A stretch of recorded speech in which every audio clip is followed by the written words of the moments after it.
Olha só, irmãos, nós começaremos a partir de hoje, com a graça de Deus, uma nova série de mensagens, de sermões, no mais conhecido comumente como o Sermão da Montanha ou Sermão do Monte. E antes de eu ler o texto e falar acerca do texto, eu quero brevemente fazer algumas pontuações ou ponderações sobre o que é o Sermão do Monte. O Sermão do Monte foi possivelmente intitulado assim, da primeira vez, por Agostinho. Porque a estrutura do ensino de Jesus, do capítulo 5 de Mateus até o capítulo 7, é uma estrutura de fato de sermão. E a narrativa diz que Jesus sobe ao monte, e aí nós temos um relato de Lucas que ele está num lugar plano, e conciliamos isso de que Jesus desce até uma parte plana daquele monte, se assenta para ensinar os seus discípulos. E ele começa a pregar aos seus discípulos este sermão profundo, belo, o maior sermão da história. Por quê? Porque o pregador é Deus. Aquele que conhece, que sonda os corações, que vê o profundo daquelas vidas que lá estão, ministra-lhe a palavra a eles.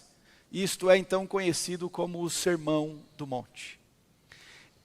Isto compreende, talvez, entre as partes mais importantes do Novo Testamento, que nós temos destaque. Há quem diga também que, de alguma forma, nós podemos traçar um paralelo quando Moisés está no monte e recebe as tábuas da lei de Deus. Mas agora o próprio Deus é quem ministra a verdade da lei para aqueles corações que lá estão. Mas é preciso a gente pensar também, irmãos, que o Sermão do Monte, você vai ouvir muita coisa estranha por aí afora. Muita gente por muito tempo interpretou de forma equivocada. Há quem fale a respeito do Sermão do Monte de uma perspectiva apenas social, como se nesses 3 capítulos que citamos, Jesus fizesse uma espécie de apanhado de leis sociais para o convívio. Há quem também sugira que é apenas uma ética ou uma interpretação de Jesus sobre a lei de Deus. É muito mais que isto. Preciso dizer que tem pessoas que ao longo da história também, e ainda hoje, sugerem que o Sermão do Monte não se aplicaria a nós. Ora, irmãos, como não?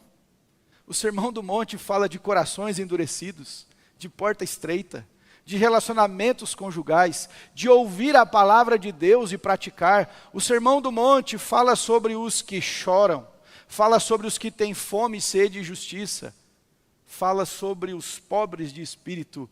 Então, obviamente, o Sermão do Monte é para todo discípulo de Jesus. Nós podemos dizer que é um compêndio, uma suma de ensinos muito preciosos. Mas o Sermão do Monte também vale para aqueles que não confessam Jesus como Senhor. Porque aqui há uma série de ensinos para dizer para as pessoas: o reino de Deus é chegado, e esta é a mensagem do reino de Deus. Ouçamos todos o que Jesus está falando. Isto posto, irmãos, eu quero convidá-los que, em nome de Cristo e no auxílio do Espírito Santo, neste período possamos nós nos prostrarmos aos pés de Cristo, figuradamente como fizeram aquela multidão que o ouvia. E passemos nos próximos domingos ouvir atentamente o ensino de Jesus. Para tanto, recomendo que você leia em casa e releia os 3 capítulos, Mateus 5, 6 e 7. Faça ponderações, anote, olhe para o texto, ore a respeito disso. Peça a Deus graça para conhecer mais e mais as palavras benditas de Jesus. E a grande porta de entrada do Sermão do Monte são as bem-aventuranças. Bem-aventurados, bem-aventurados, bem-aventurados. Nós aprendemos que bem-aventurança é mais do que feliz. O significado é um pouco mais profundo que isso. É necessário que reconheçamos que, por vezes, a nossa língua não alcança. O nosso português não alcança o que aquele texto e aquela palavra originalmente era carregada de significado e peso para transmitir o que de fato o Senhor estava dizendo. mas com a graça de Deus, caminharemos para compreender esta verdade. Amém, irmãos?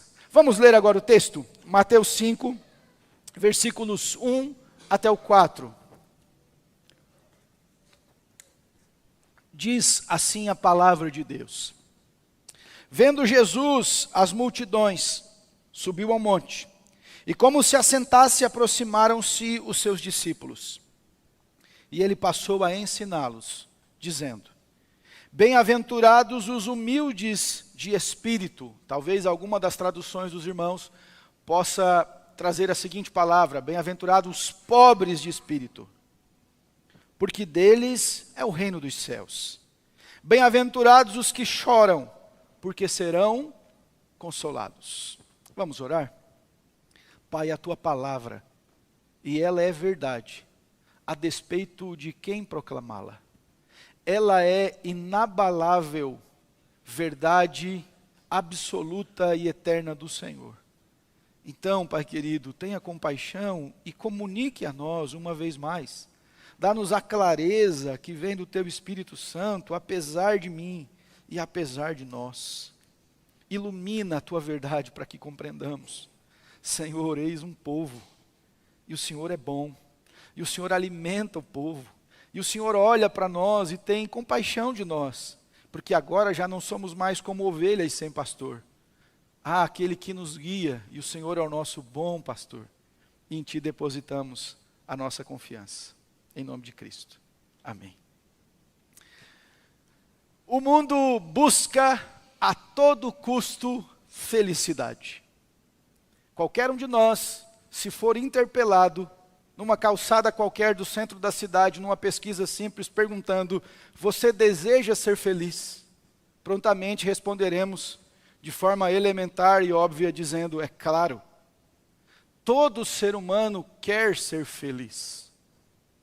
Todos nós temos sonhos, projetos e almejamos felicidade. Mas a verdade é que o pecado separou-nos da genuína felicidade, porque nós fomos criados, como nós cantamos no primeiro cântico deste culto, para adorar o Senhor. E o pecado nos tirou deste lugar de obediência plena ao nosso Deus. E Ele, que é a nossa felicidade e o lugar onde nós de fato somos ou deveríamos ser, quem Deus nos fez para ser, agora estamos distantes. Então este coração maculado pelo pecado busca felicidade em outros caminhos. E como já usei uma ilustração, é tal qual alguém que está naufragando num grande mar. Ele está cercado de água por todos os lados, mas tem um problema. A água que lhe cerca não tem poder de dessedentá-lo, não pode matar a sua sede. E o mundo está buscando alegria de todas as formas, jeitos, ao seu modo, mas no dia seguinte, instantes, minutos ou horas depois, o vazio na alma permanece. A sede, como usando a analogia do cântico da mulher samaritana, permanece. Porque o ser humano busca a todo custo felicidade.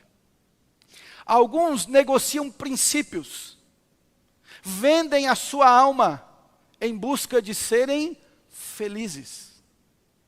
Mas segundo a Escritura, é só um insensato que busca alegria e felicidade longe de Deus. Um outro problema é que os nossos parâmetros de felicidade não estão condizentes com o que a Bíblia diz. Não estão calibrados com o que a Bíblia chama de felicidade. Geralmente, nós classificamos felicidade de acordo com o que o mundo diz que é felicidade. Que o comercial nos disse que é felicidade. Que a mídia constrói, que as personalidades estão dizendo, isto é ser feliz. Mesmo estando distantes, muito aquém ou alheios daquilo que o Senhor fala. Mas agora, a porta de entrada para o Sermão do Monte.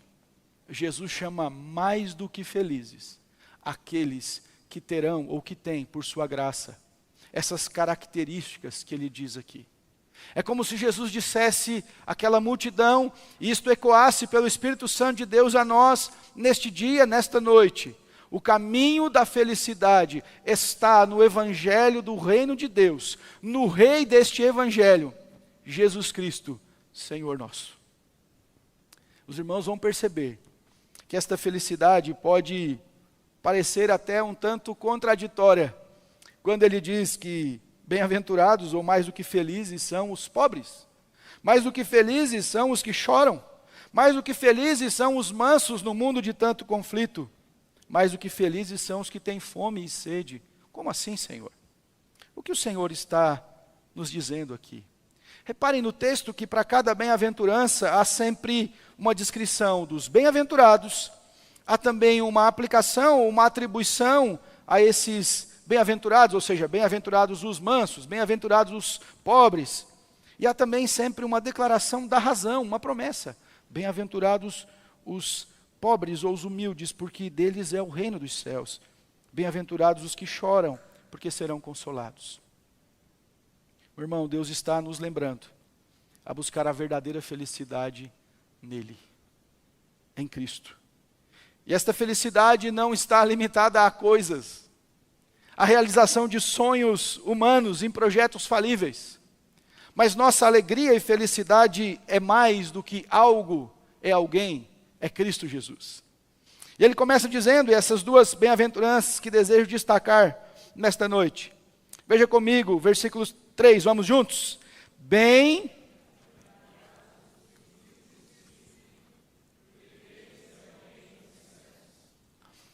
Por muito tempo, muita gente escreveu isso entendendo de forma errada.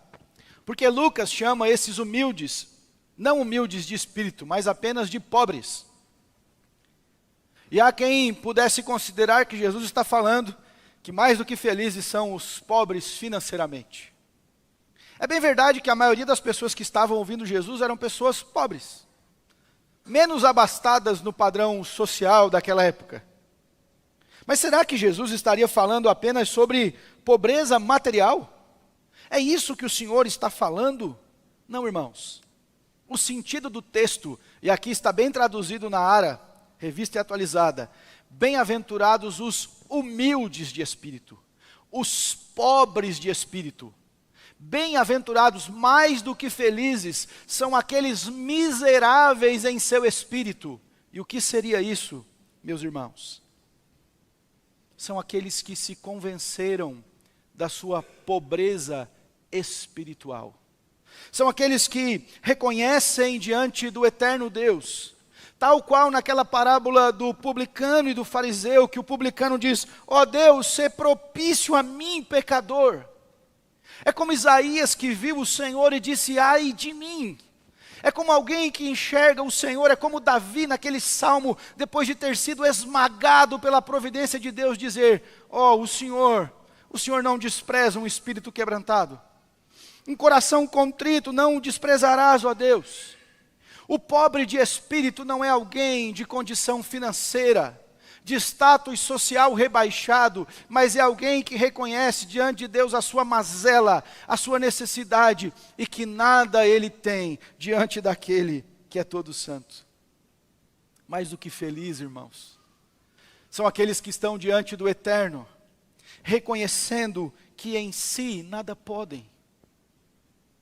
Nós somos miseráveis espiritualmente. E a Bíblia vai além disso. Ela nos chama de mortos em delitos e pecados. O nosso espírito precisa ser ressurreto, reavivado pelo próprio Espírito de Deus, para que a gente receba dele vida. E num tempo de tanta ostentação e orgulho, esta palavra vem confrontar o nosso coração. Bem-aventurado é aquele que olha para Jesus, que olha para Deus e sabe que precisa desesperadamente de um Salvador.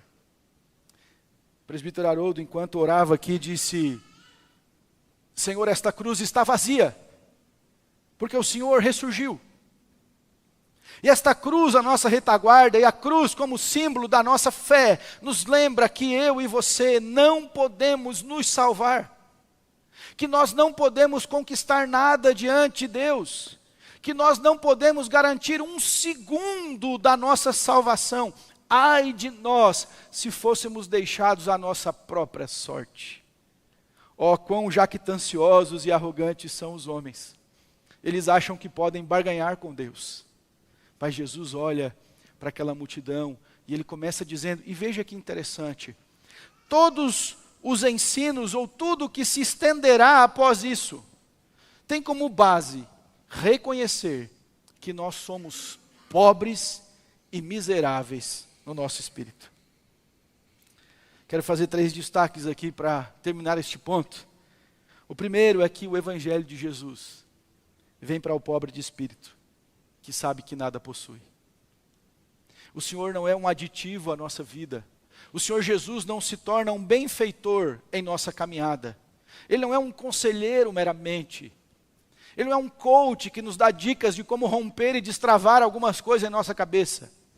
Jesus veio para morrer na cruz, tal qual nós celebraremos na ceia, porque eu e você estávamos perdidos em nossa situação e precisávamos desesperadamente de um Salvador. Nós éramos, irmãos, miseráveis no espírito, então Ele veio. Bem-aventurado é aquele que reconhece diante de Deus que é um pobre no seu espírito.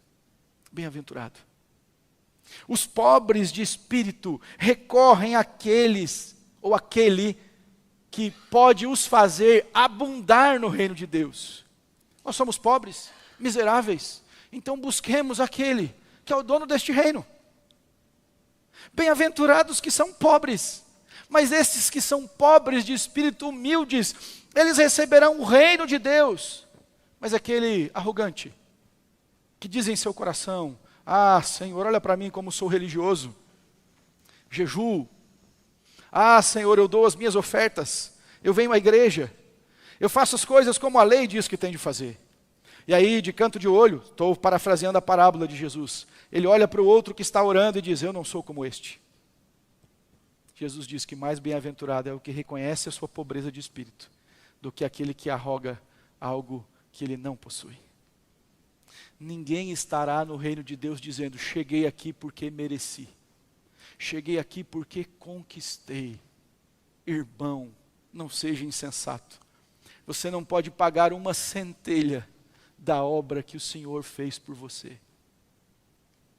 E você que está pensando, dizendo, eu não concordo que sou tão pobre e miserável em meu espírito, que Deus quebre o seu coração e lembre dentro de você que se não fosse o Senhor, você nem estaria respirando no próximo segundo. O insensato diz em seu coração, não há Deus. Viva como se Ele não existisse. E por terceiro, irmãos, o reino dos céus é destes, dos pobres de espírito. Eu lembro de uma canção da Raquel Novaes que ela diz assim, logo eu, pobre pecador. Uma canção que eu cantava lá nos idos da minha conversão, que dizia assim, eu era pobre e perdido, sem Deus, sem Jesus, quando estendeu a sua mão para mim. Esta é a nossa realidade. Aquele que sabe da sua condição diante do Senhor, da sua miséria, da sua mazela, que Deus traga para você plenamente esta compreensão que só o Espírito pode trazer, algo que eu deixei de destacar, irmãos, na introdução, no Sermão do Monte. Essas características aqui não são coisas que naturalmente nós possuímos. Ser pobre de espírito não está inato no ser humano, nós nascemos, irmãos, presunçosos. Nós achamos que possuímos alguma coisa. Quanta gente tenta questionar Deus e colocar Deus na parede. Não, esse Deus que vocês estão pregando eu não concordo. Quem é você para dizer que não concorda com Deus? Já ouviram isso? Não. A gente fala, hoje de manhã eu disse assim, isso é uma frase de um teólogo chamado Arthur W. Pink. Ele dizia o seguinte, todas as pessoas amam a Deus, até que você não o coloque no trono. Quando você começa a expor um Deus que está no trono, as pessoas rilham os seus dentes e dizem, não, esse Deus nós não queremos. Elas querem um companheiro, um amigão, alguém que aplauda a conveniência da sua vida, mas um Deus que te chama e diz para você, você é um miserável, precisa da minha graça, da minha salvação. As pessoas dizem, não, isso aí nós não concordamos. Eu me lembro de Paulo quando ele diz que o barro não pode dizer para o oleiro, por que me fizeste assim? Nós precisamos reconhecer que nós carecemos profundamente de um Salvador. Bem-aventurado é você, irmão, que reconheceu a pobreza da sua vida espiritual. Bem-aventurado é você, minha irmã, que é humilde no espírito. Bem-aventurado é você, jovem, que sabe que sem Cristo você não é nada. E que pela graça dele o Senhor te chama a viver esta abundância de seu reino. Mas uma segunda bem-aventurança, ele diz: bem-aventurados os que choram, porque serão consolados. O choro, o lamento, faz parte da nossa vida. Algumas crianças aqui choraram, e não se importe não, irmãos, é vida na igreja. É melhor ter uma criança chorando, a igreja está viva, do que ter uma igreja que não tem criança chorando, não tem criança correndo. Eu vou usar aqui, não tem filho de pastor fazendo bagunça. É vida. O primeiro sinal que, via de regra, os médicos faziam, pelo menos, era a palmadinha para ouvir a criança chorar. O choro faz parte da vida. E quando nós lemos esse texto, há uma tendência reducionista. De lei fala assim: oh, que alegria. Bem-aventurado sou eu que chorei porque adolescente, perdi meu namorado e agora Jesus vai me consolar. Bem-aventurado sou eu porque eu perdi uma oportunidade de trabalho que eu tanto queria comprar alguma coisa e não consegui, então haverá consolo. Será que Jesus está falando e seria tão reducionista, tão limitado a isso? Uma ligação, até dores profundas que nós podemos ter por perder um ente querido, por perder alguém que amávamos, por ter famílias desfeitas, tudo isso. Mas não é isso que o texto está dizendo. Veja, irmãos, eu não estou tirando de você a fé em um Deus que traz consolo nos aspectos comuns e triviais da sua vida. Não é isso não, ore a Deus para que Ele traga consolo. E nós consolamos uns aos outros dizendo: Deus console sua vida, Deus te dê graça. Mas veja, se nós estamos dizendo que a primeira bem-aventurança é de alguém que reconhece que ela é pobre e miserável, a consequência de alguém que se reconhece pobre e miserável é chorar por esta miséria. É dizer: oh Deus, tenha compaixão da minha vida. É chorar pelos seus próprios pecados. O que Jesus está dizendo aqui não é um encorajamento vago, superficial, dizendo para nós assim: ah, você está chorando por perdas na sua vida, prossiga que esses problemas uma hora vão embora. O tempo vai curar as suas dores. Não, não. Jesus está falando da vida no reino de Deus. A pobreza que ele descreve se encontra no espírito do homem, não em seu bolso. Então esse cristão chora pela sua condição, pela sua aflição, pela sua pecaminosidade. Ah, irmãos, se nós enxergássemos a vida espiritual, e se o Senhor trouxesse diante de nós quem de fato nós somos, nós cairíamos aos prantos agora. Um dos sermões mais conhecidos da história recente da igreja: pecadores na mão de um Deus irado. Jonathan Edwards está pregando para aquela igreja sobre a realidade do inferno.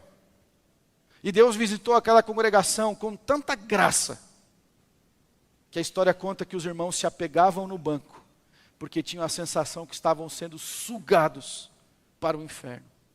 Porque Deus visitou aquela congregação, trazendo aos corações uma percepção de miséria tão grande, que eles começaram a gritar e chorar pelos seus próprios pecados. Bem-aventurados são os que choram, mas não os frustrados. Não aqueles que choram como crianças mimadas, que não obtiveram do Pai que lhes foi dito que parece mais um garçom e um serviçal do que o Deus soberano. Não é sobre estes. O choro, irmãos, este clamor diante de Deus, é reconhecer que nós precisamos do Senhor. Paulo diz isso, irmãos, em Romanos 7. Desaventurado o homem que sou, quem me livrará do corpo desta morte? Mas ele traz um consolo. Por consequente, a sua resposta dizendo: graças a Deus por Cristo Jesus nosso Senhor, há livramento e há consolo. No Salmo 130, o salmista diz: Senhor, se observares as iniquidades, quem pode subsistir? Se Deus, irmãos, olhar para nós agora com seu olhar santo, quem fica de pé para contar a história aqui? Quem pode dizer: eu me levanto diante de Deus e permaneço diante daquele que é todo santo? Ai de nós. Irmãos, nós estamos domingo após domingo ouvindo pregações, sermões, estudos bíblicos, canções. E eu pergunto a você, quem aqui cumpriu toda a lei de Deus essa semana? Não pensou mal? Não lutou contra a sua procrastinação, contra a sua preguiça, contra a sua mesquinhez? Quantos de nós, irmãos, pensou mal, falou coisas, olhou, disse? Quantos dos homens que fizeram votos de honrar sua esposa, que estão olhando outras na rua? Quantas mulheres que fazem comentários depreciativos sobre o seu próprio esposo? Quantos filhos que estão desonrando seus pais? Quantos de nós que tem cargos e funções na igreja e que teve postura de incrédulo, ímpio, durante a semana? Se isso não for motivo para que a gente chore pelos nossos pecados, o que será? Nós precisamos, irmãos, chorar. Tiago diz isso. Lamentem-se, chorem. Alguém pode dizer, pastor, mas esse retrato que você está trazendo do cristão é melancólico. Sair de casa num domingo para ser assim, motivado, para ser inspirado, para romper em fé. Oh, meu irmão, mais do que feliz é quem chora aos pés do Senhor. Aquela mulher que um dia chegou aos pés de Jesus e começou a chorar lá na casa de Simão. Simão olhou e falou assim, ele não é profeta, porque se ele fosse, ele saberia que a mulher que está tocando nele não é uma mulher de boa reputação. E Jesus deixou que aquilo acontecesse. Aquela mulher começa a chorar aos pés de Jesus depois de derramar o azeite. E com seus cabelos ela está enxugando os pés de Jesus. E Jesus diz, Simão, eu entrei na tua casa e nem me saudaste com um ósculo, nem fizeste o que a tradição determina. Mas essa mulher deu tudo que tinha, e agora ela está chorando, e com os seus cabelos ela está enxugando. E aí Jesus faz uma comparação. A quem muito foi perdoado, muito ama. Nós precisamos entender o nosso lugar, irmãos, como pecadores, aos pés do Senhor. Eu usei esta frase recentemente em algumas das minhas pregações, porque os meninos fizeram um corte, mas eu quero repetir a pergunta: qual foi a última vez, você cristão, qual foi a última vez que você chorou pelos seus pecados? Eu sei que nós choramos por alguma coisa que a gente não conquistou, não fizeram do jeito que nós imaginávamos. Mas qual foi? Eu sei que você já chorou pelo pecado dos outros. Olha o que fulano fez para mim, olha o que ciclano... Não, estou perguntando se você chorou pelas maldades da sua alma, pelos pecados que habitam no seu coração, que o afastam de Deus. Qual a última vez que nós choramos por eles? Chorar pelos pecados não significa uma postura melancólica, cabisbaixa. Tem gente que acha que é isso, não é isso que Jesus está dizendo. Jesus falou aqui que ninguém pode ser alegre, nós temos que andar de cabeça baixa o tempo todo, a gente não pode ser feliz, dar sorriso. Não, não é isso que ele está falando. O que o Senhor está dizendo é manter um coração humilde e chorar por esta condição de miséria diante de Deus. Bem-aventurado. Há uma promessa em Apocalipse 21, que Deus enxugará dos nossos olhos toda lágrima. Mas lá, irmãos, é a igreja perfeita, a igreja transformada, glorificada. Mas um segundo ponto, não entenda ou não entendamos que Jesus está dizendo aqui neste texto que todo choro vai ser consolado. Não é isso que Jesus está dizendo. Porque, ora, se fosse isso que Jesus estivesse dizendo, ele não abordaria que na condenação eterna longe de Deus haveria choro e ranger de dentes. Não é isso que ele fala? Que longe de Deus haveria choro, pranto e ranger de dentes. Então Jesus não está dizendo que todo choro vai ser consolado. Atenção, adolescentes. Não é qualquer coisinha que a gente é contrariado que vai ser consolado. Não é, meu irmão querido, que qualquer coisa que não deu certo. Não, não, o Senhor está dizendo que este clamor, este lamento, este pranto diante dEle, por causa de nossa condição espiritual, há uma promessa que esses que choram, um dia serão consolados. Quando Paulo diz, quando este corpo, que é mortal, for revestido de imortalidade, quando este pecado que habita em nós for arrancado pelo poder de Jesus, quando a gente que luta contra as mazelas de nossa alma já não habitar mais nesse tabernáculo terreno e passageiro, então nós receberemos da parte de Deus todo o consolo. Eu já caminhei com pessoas que choraram junto comigo pelos meus e pelos nossos pecados. Quantas vezes a gente resiste, luta, lamenta, E parece que você tem uma postura de fé, por exemplo, no seu trabalho, e aquela pessoa que fez tudo errado, trapaceou, foi promovida e você não. E você dobra o seu joelho e chora diante de Deus num misto de frustração, dizendo: Senhor, por quê? Se eu decidi, Senhor, tomei por princípio seguir a Tua palavra, haverá consolo para esse choro. A gente olha para um mundo de maldade, de trevas, de corrupção.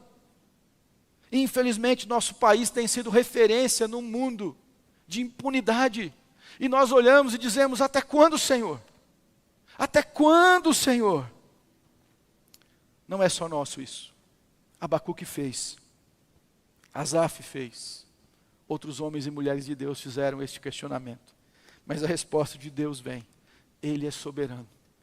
E um dia, toda lágrima será enxugada por sua graça. Os que genuinamente choram por sua condição espiritual, têm a promessa de consolo do próprio Deus. Irmão, ouça o que vou dizer e eu estou encerrando.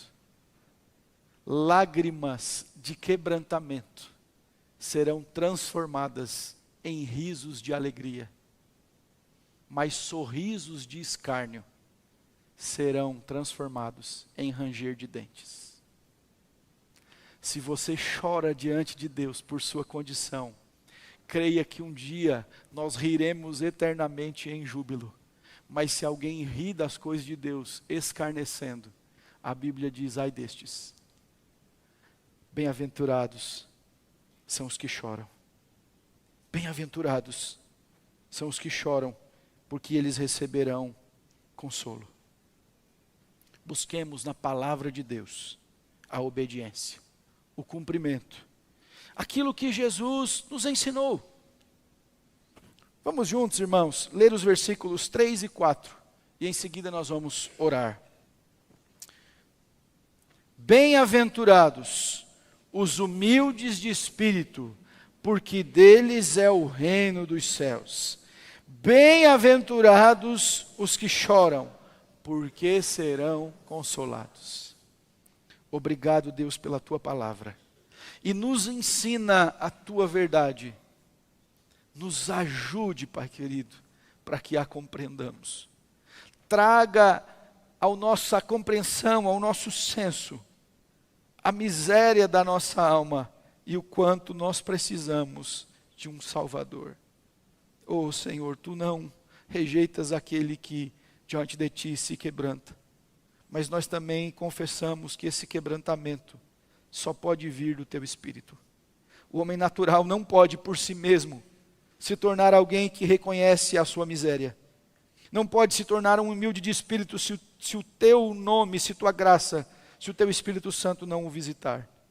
Nós não poderemos chorar genuinamente por quem somos, se o Senhor não nos visitar. Visita esta igreja, Pai, para que sejamos homens e mulheres que reconhecem quem são diante do Senhor, que lamentam e choram pelos seus pecados, porque creem que um dia haverá consolo, porque o reino dos céus é destes. Isso nós oramos, em nome de Jesus. Amém.